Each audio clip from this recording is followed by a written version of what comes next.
मित्रांनो, आपल्या समोर आता अकोला जिल्ह्यातले किसान भाऊ आहे आणि यांचं काही म्हणणं आहे, मत यांच्याशी आपण जेवता बोलू. 2 दिवसापासून उपाशी होते, आज जेवण भेटलं आहे. तर काय मत आहे तुमचं? कसं आज जे आंदोलन आहे आपलं, लोकांना वाटत आहे नागपूरमध्ये की आंदोलन संपलं, किसान लोक जे आहे ते रिटर्न चालले गेले, असं लोकांचं मत आहे, प्रतिक्रिया येत आहे कमेंटमध्ये.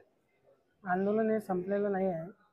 मुख्यमंत्र्यांनी मुंबईला बैठकीसाठी बोलवलेलं आहे. त्या बैठकीवर काय निर्णय होते त्याच्यावर अवलंबून आहे. अच्छा, 2 दिवस जेव्हा इथे आंदोलन सुरू होतं, आपले मुख्यमंत्री नागपूरमधलेच आहे, तर ते आले होते का? नाही, ते नाही आले. नाही, देवाभाऊ आलेच नाही. अच्छा, त्यांना बोलावलं असेल ना? बोलवलं होतं पण आले नाहीत ते. आणि हे पहिल्यापासून माहित पण होतं की आंदोलन होणार आहे, हा, मग त्यांनी हजर राहायला पाहिजे होतं. त्यांची इच्छाशक्ती दिसत नाही शेतकऱ्यांच्याबद्दल. शेतकऱ्याबद्दल. हा, पण जेव्हा चुनाव असते तेव्हा तर बोलतात की आम्ही शेतकऱ्यांसाठी हे करू ते करू.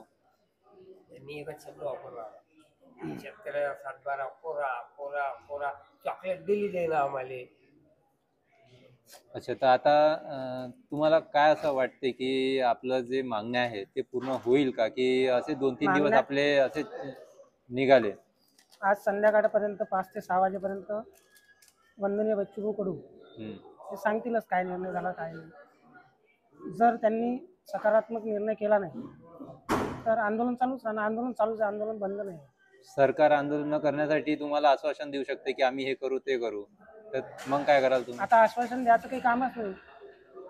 आश्वासन द्यायचं काही कामच नाही आहे. 2-3 वेळा पहिले रायगडला आंदोलन केलं, त्याच्यानंतर प्रत्येक आमदाराच्या घरी टेंबाला आंदोलन केलं कर्जमाफीसाठी, आणि मोजरीला 7 ते 8 दिवस बच्चूभाऊंनी अन्नत्याग आंदोलन केलं. त्याच्यानंतर हे आंदोलन आहे. आतापर्यंत निर्णय घ्यायला पाहिजे होता पण घेतला नाही. आता शेतकरी एकजूट झालेला आहे, त्याच्यामुळे सरकार घाई करत आहे.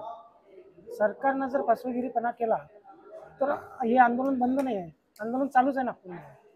तर मग आता काय? 5 वाजेपर्यंत जर त्यांनी निर्णय योग्य घेतला नाही, शेतकरी कर्जमाफी बद्दल जर योग्य निर्णय घेतला नाही, तर रेल्वे आणि विमानतळ हे जाम करून टाकते शेतकरी. पोलीस प्रशासन याचा विरोध करणार तर? पोलीस प्रशासन मग जर याचा विरोध केला तुमच्या प्रती, तर मग काही लाठी चार्ज वगैरे काय केलं? अहो, जनता न्यायालय आहे ना. जनताच खूप मोठ्या संख्येत झालेली आहे. सपोर्ट खूप मोठा आहे जनतेचा, म्हणूनच मुंबईला बोलवलं. पण ते साहेब पण इथे येऊ शकत होते ना, मुंबईला जाण्याची गरज का होती? नागपूरमधून त्यांची मुंबईला इच्छाशक्ती गेले, नाही आहे. ते तर इच्छा इथे येऊ शकत होते, राहणं इथंच आहे त्यांचं. हो, त्यांची इच्छाशक्ती पाहिजे ना शेतकऱ्याबद्दल. इच्छाशक्ती असल्यावर येऊ शकतो. इच्छाशक्तीच नाही आहे काय. का संध्याकाळी 5 वाजता माहित पडेल हा, की इथे थांबायचं आहे की जायचं आहे? वंदनीय बच्चूभाऊ कडू यांचा जो आदेश येईल त्याचं पालन करणारे कार्यकर्ते सगळे इथे आहे. एक पण माणूस घरी गेलेला नाही. येत आहे जवळपास किती किसान आता सध्या इथे उपस्थित आहे? तरी 80,000 80,000 उपस्थित आहे आणि अजून येत आहेत. येत आहे.